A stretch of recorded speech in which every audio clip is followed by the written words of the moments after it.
Classes कैसे हो आप सभी गाइस। फ्रेंड्स, प्रैक्टिस सेट 30 है आज हमारा और मैं करा रही हूँ आपको DT+P TGT के PGT के लिए तैयारी और BPSC के लिए भी हेल्पफुल है और all state TGT PGT exam 2024 के लिए बिल्कुल इंपॉर्टेंट क्लासेस आपके लिए रहने वाली हैं, चाहे किसी भी स्टेट का TGT PGT एग्जाम आप देने जा रहे हो। ठीक है। अच्छा, यहाँ पर जो है गाइस, अगर सब्सक्राइब आपने नहीं किया अब तक तो फटाफट से कर लीजिए, क्योंकि बहुत ज़्यादा फ़ायदा आपको होने वाला है। एग्जाम टाइम तक ही मैं आपको ऐसी वीडियोज़ देती रहूँगी जहाँ पर बहुत ही इंपॉर्टेंट क्वेश्चन आपको देखने को मिलेंगे। ठीक है, चलिए। और स्कोर अपना ज़रूर बता दिया करें कि आप सेट में से, और इस चीज़ से दिक्कत ना माने कि आप सेट में से कितने गलत कर रहे हैं। ठीक है, आप अचीव करिए ज़्यादा से ज़्यादा क्वेश्चन, जितने ज़्यादा प्रैक्टिस करेंगे आप उतना ही आपके लिए बेहतर रहेगा। ठीक है ना। तो प्रैक्टिस कराने के लिए मैं आपको तैयार हूँ। यहाँ पे एग्ज़ाम टाइम तक हम बेहतरीन अपनी तैयारी रखेंगे प्रैक्टिस, और इसी तरीके से चलते रहेंगे। ठीक है, चलिए गाइस, लाइक शेयर वीडियो को ज़रूर कर दीजिएगा और यही रिक्वेस्ट है आपसे बस रहती है मेरी। चलिए स्टार्ट करें और देखें पहला question. Shakespeare's career bridged the rings of which two monarchs. जो शेक्सपियर का कैरियर था वो ब्रिज किया उसने, मतलब वो जब ब्रिज किया किस दो मोनार्क के बीच में आकर के। Elizabeth first, James first, William first, Elizabeth first, Richard first, Elizabeth first, या फिर Elizabeth first and Charles first. तो ये आपका पहला ही आंसर करेक्ट है, एलिजाबेथ फर्स्ट, क्योंकि जेकोबियन एलिजाबेथन से थोड़ा जेकोबियन एज में वो आ गए थे, तो उस टाइम पीरियड में भी इन्होंने थोड़ा सा, क्योंकि आपको पता है कि 1603 से जो है जेम्स फर्स्ट का था, तो यही जो है इसमें रहा है ना, दो इन्होंने इसी को जो है उनके कैरियर ने ब्रीज किया। ठीक, चलिए नेक्स्ट है, what was the highest level of schooling that Shakespeare completed. Highest level क्या था उनके स्कूल, उन्होंने जो स्कूल कंप्लीट किया था उसका हाईएस्ट लेवल क्या था। तो ये आपको इसका आंसर देना है, तो ये आपका हो जाएगा ग्रामर स्कूल, है ना। हाईएस्ट जो है वो ग्रामर स्कूल तक ही, ये नाम है स्कूल का, तो यहाँ तक ही जो है उन्होंने पढ़ाई करी थी, इस स्कूल से आगे वो नहीं गए थे। ठीक है ना, तो यही रहेगा हमारा। Next, as you like it was most likely written between 1598 and 1600, तो during the last few years of which monarch's reign. तो लास्ट जो ये ईयर्स रहे, during the last few years, as you like it जिसमें लिखा गया है, तो विच मोनार्क्स का रिन, किस मोनार्क का रिन इस टाइम पीरियड में रहा, ये आपको बताना है यहाँ पर। तो देखिए इसका जो आंसर आपका बनेगा, आई थिंक ये बनना चाहिए, क्या बता दीजिए फटाफट से, बता दीजिए, क्या सोच लीजिए मतलब। तो ये बी ऑप्शन करेक्ट है, एलिजाबेथ फर्स्ट की बात हो रही है। What is the name of the clown who accompanies Celia and Rosalind in exile? Exile में उस जो क्लॉन का नाम आपको बताना है, जो जो साथ रहा सीलिया और रोजलिंड के एक्साइल के दौरान, जब वो जंगल में रह रही थी, फॉरेस्ट ऑफ अर्दन में, तो उस टाइम पे पूछा जा रहा है। तो ये चार्ल्स था, फिस्टे था, डॉगबेरी था, या फिर टच स्टोन था। तो डी ऑप्शन करेक्ट है, यानी कि टच स्टोन था, टच स्टोन नाम था उनका। Which elderly former servant offers his life saving to aid in Orlando's escape?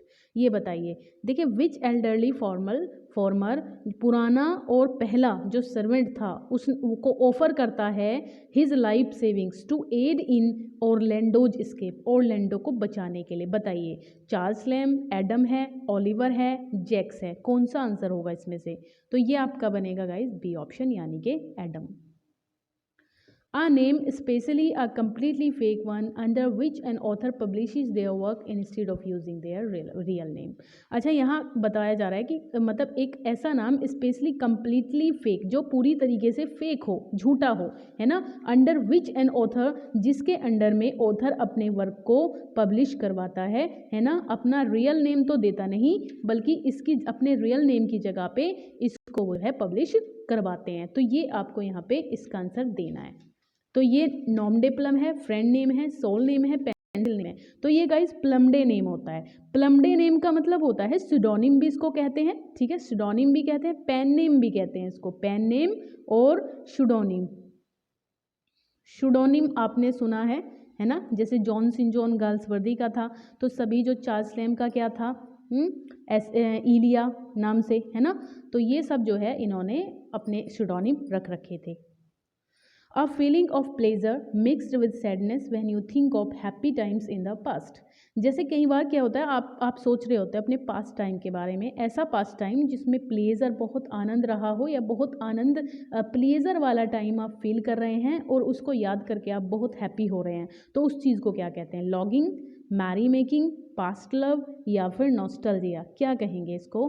तो इसमें जो आपका आंसर बनेगा वो हो जाएगा नॉस्टैल्जिया। ठीक है, पुरानी चीज़ों को जब हम याद करके सोच करके खुश होते हैं तो इसको हम लोग यही कहते हैं। ठीक है ना, चलिए। The branch of philosophy that studies concepts such as existence, being, becoming and reality. उस फिलॉसफी की उस ब्रांच को जिसमें एग्जिस्टेंस मतलब चीज़ें कैसे एग्जिस्ट करती हैं, कैसे रहती हैं, बीइंग होती हैं, बिकमिंग एंड रियलिटी और क्या उनकी रियलिटी है, इस चीज़ को हम किस ब्रांच के अंदर पढ़ते हैं? Ontology, odontology, penology, seismology. तो ये आपका हो जाएगा ऑन्टोलॉजी। ठीक है, ऑन्टोलॉजी हो जाएगा और यही है। ठीक है, सीस्मोलॉजी तो सीस्मोग्राफ होता है जिससे हम भूकंप वगैरह की तीव्रता को मापते हैं, तो भूकंप के बारे में जिसमें पढ़ते हैं वो सीस्मोग्राफी हो जाएगा। A stage drama set to music in its entirely made up of vocal pieces with instrumental accompaniment and usually with orchestral overtunes and interludes। देखिए यहाँ पे बताना है एक स्टेज ड्रामा, जो स्टेज पे ड्रामा किए जाते हैं तो सेट टू म्यूजिक, इसके अंदर म्यूजिक हो, एंटायरली पूरे में म्यूजिक हो, made up vocal pieces, vocal pieces से बना हुआ हो, है ना, इंस्ट्रूमेंट इसके अंदर हो, है ना, इंस्ट्रूमेंटल एकम्पनीमेंट का मतलब काफ़ी सारे इंस्ट्रूमेंट को इंक्लूड किया जा रहा है इसमें, और यूजली ऑर्केस्ट्रल होता है। ऑर्केस्ट्रा मतलब बहुत सारे गाने बजाने वाले जब रहते हैं एक साथ में तो ओवर ट्यून किया जाता है इसको बहुत ज़्यादा, और इंटरल्यूड्स भी इसमें होते हैं। तो इसको क्या कहते हैं? डांस है, कॉमेडी है, ओपेरा है या फिर मास्क है? तो ये आपका सी ऑप्शन हो जाएगा, ओपेरा। ठीक है, म्यूजिकल से रिलेटेड होता है ये। A formal public speech or written verse delivered in high praise of a person or thing।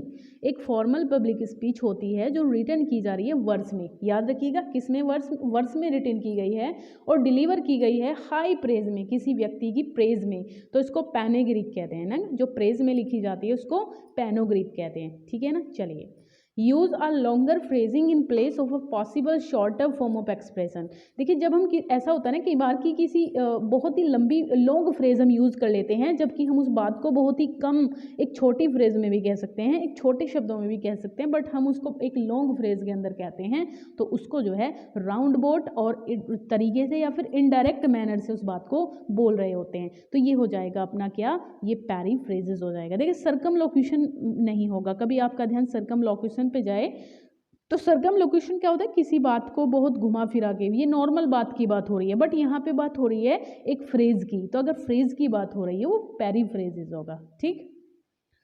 The concluding part of a speech, किसी भी स्पीच का जो लास्ट वाला पार्ट होता है ना, जब वो बंद होने पे आती है स्पीच, तो उसको typically intended to inspire enthusiasm in audience. Audience के अंदर जब उस चीज़ को इसी तरीके से ट्रीट किया जाता है, बनाया जाता है कि जो ऑडियंस है उनमें एक तरीके से एंथुजियाज्म आ जाए। जैसे आपने देखा कि जो पॉलिटिकल जो लीडर्स होते हैं वो क्या करते हैं, एक स्पीच देते हैं, ठीक है, और लास्ट में जो कॉन्क्लूजन जब वो देते हैं, कॉन्क्लूड करते हैं, बोलते हैं, तो इस तरीके से बोलते हैं कि पब्लिक क्या होती है, बहुत बुरी तरीके से जो है नारे लगा रही होती है, उनके साथ में जय जयकार करती है उनकी बातों के लिए, तो वो ना एंथुजियास्टिक मोमेंट होता है बहुत ज़्यादा। तो वो जो बाद में बोलते हैं ऐसा कुछ जो एंथुजियम उत्पन्न करता है, पैदा करता है ऑडियंस के अंदर, तो इसको क्या कहते हैं? पैरोरेशन, पैनेग्रिक्स, यूलोजी, नन। तो ये पैरोरेशन हो जाएगा। ठीक है। द कैपिटल वाइसेस और capital since with in Christian teaching. देखिए क्रिश्चियन टीचिंग्स के दौरान हमें क्या सिखाया जाता है? कैपिटल वाइसेस, ये IS है ना गाइस, टाइपो है, ये आई है। Capital vices and capital sins सिखाए जाते हैं। तो ये pride, greed, wrath, envy, lust, gluttony and sloth, ये सब क्या है इसमें, है ना। देखिए प्राइड घमंड हो गया, ग्रीड लालच हो गया, रैथ हो गया आपका, एनवी जेलसी हो जाती है, लस्ट हो जाती है, ग्लटनी बहुत ज़्यादा खाते हैं जो लोग, स्लॉथ बहुत ज़्यादा लेजीनेस। तो इन सब को क्या कहेंगे आप? 7 हेवनली वर्चूज़ कहते हैं, 7 डेडली सिंस कहते हैं, 7 ऑफुल सिंस या फिर 7 डेडली वेपन्स, क्या कहेंगे आप इनको? तो ये होते हैं बी ऑप्शन, यानी कि 7 डेडली सिंस में आते हैं ये। The combination of 4 classical cardinal virtues of prudence, justice. देखिए 4 मतलब 4 जो होते हैं वो कार्डिनल वर्चूज होते हैं, जैसे कि प्रूडेंस आ जाता है इसमें, जस्टिस आ जाता है, टेम्परेंस आ जाता है, करेज और फोर्टिट्यूड, और उसके साथ विद द 3 होते हैं थियोलॉजिकल वर्चूज। थियोलॉजिकल मतलब फेथ, होप और चैरिटी। देखिए 7 तो आपके जो क्रिश्चियन जो टीचिंग होती है उसमें क्या सिखाया जा रहा है?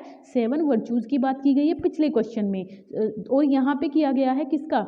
7 सिंस की बात की गई है, सॉरी गाइस, है ना, और वर्चूज़ की बात यहाँ पे की जा रही है अब इस क्वेश्चन में। तो साथ ही वो होते हैं वाइसेस और 7 ही वर्चूज होते हैं। तो वर्चूज में क्या बताया है, 4 तो कार्डिनल बताए हैं, क्लासिकल कार्डिनल वर्चूज बताए हैं। इसमें अब आपका प्रूडेंस होता है, डायरेक्ट आ जाता है कभी कभी ऐसा क्वेश्चन, जस्टिस हो जाता है, टेम्परेंस हो जाता है, करेज या फिर फोर्टिट्यूड, है ना।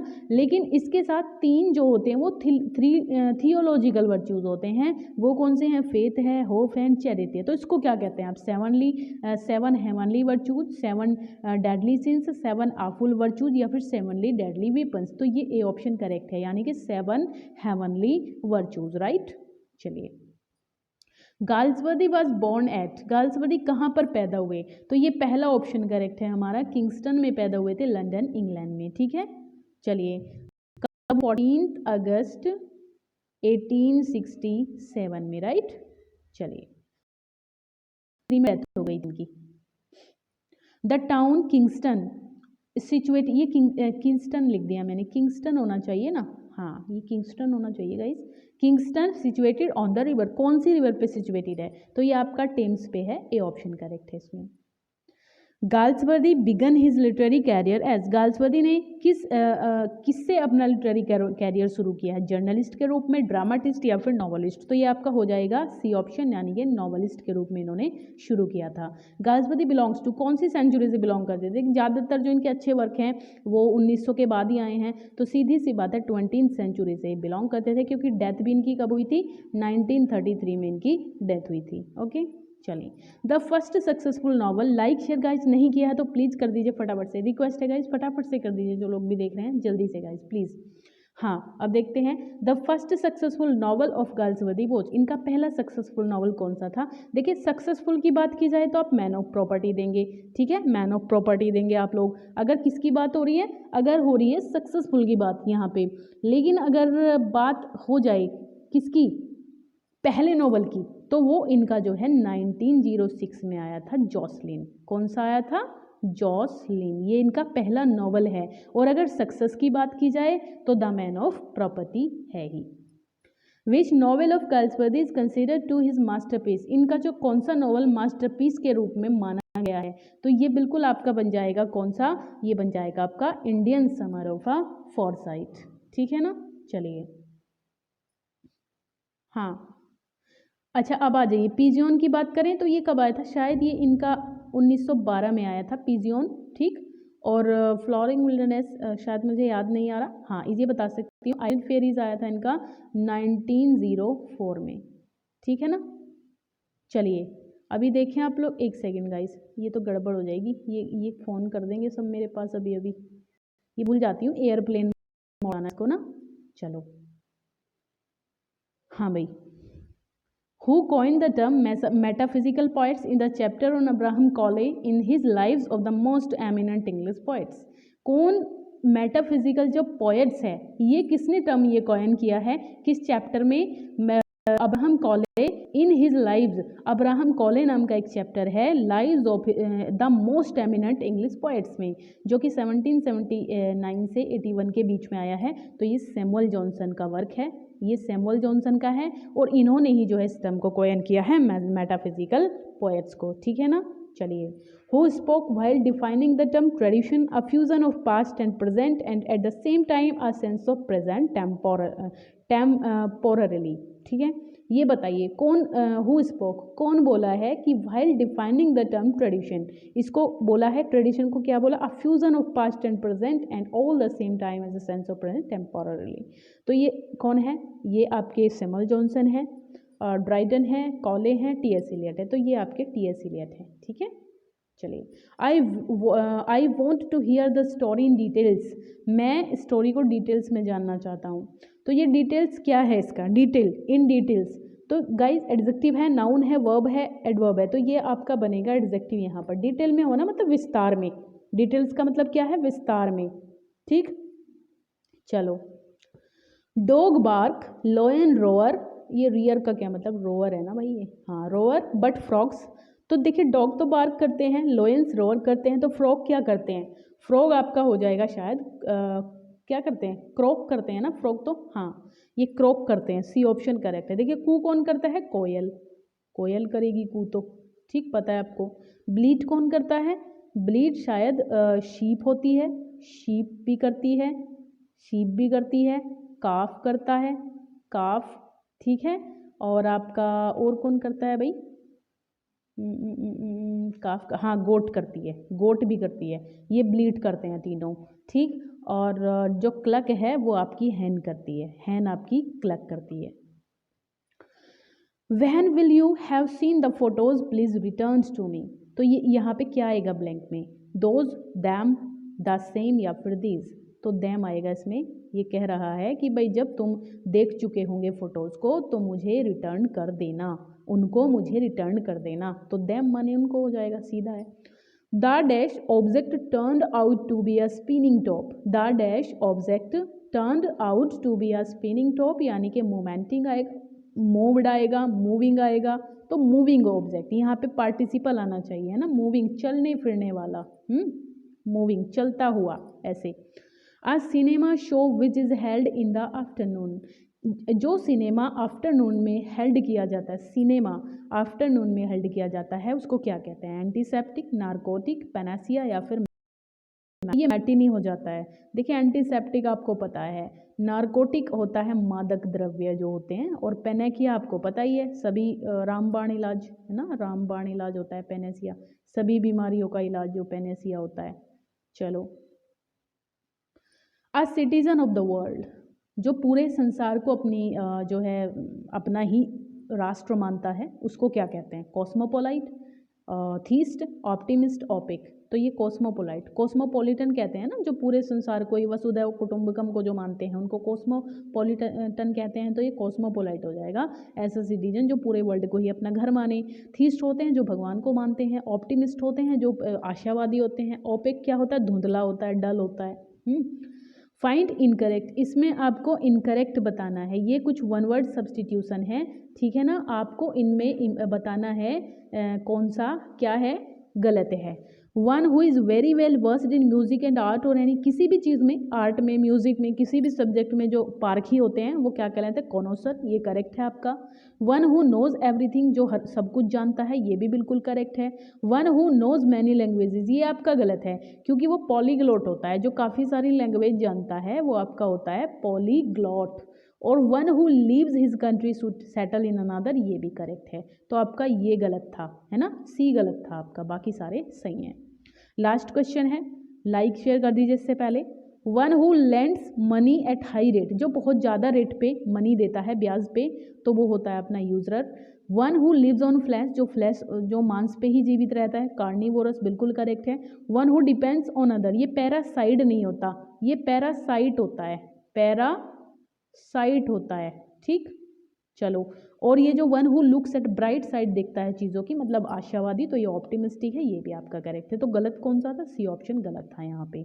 अच्छा गाइज, कैसा लगा आपको सेशन, जरूर बताइए, क्लास में अच्छा लगता है। और thank you, bye, take care. Class को देखने के लिए ऐसे ही बने रहिए गाइज, शेयर कर दीजिए आगे ताकि सभी तक ये वीडियो पहुँच जाए। Bye, take care guys.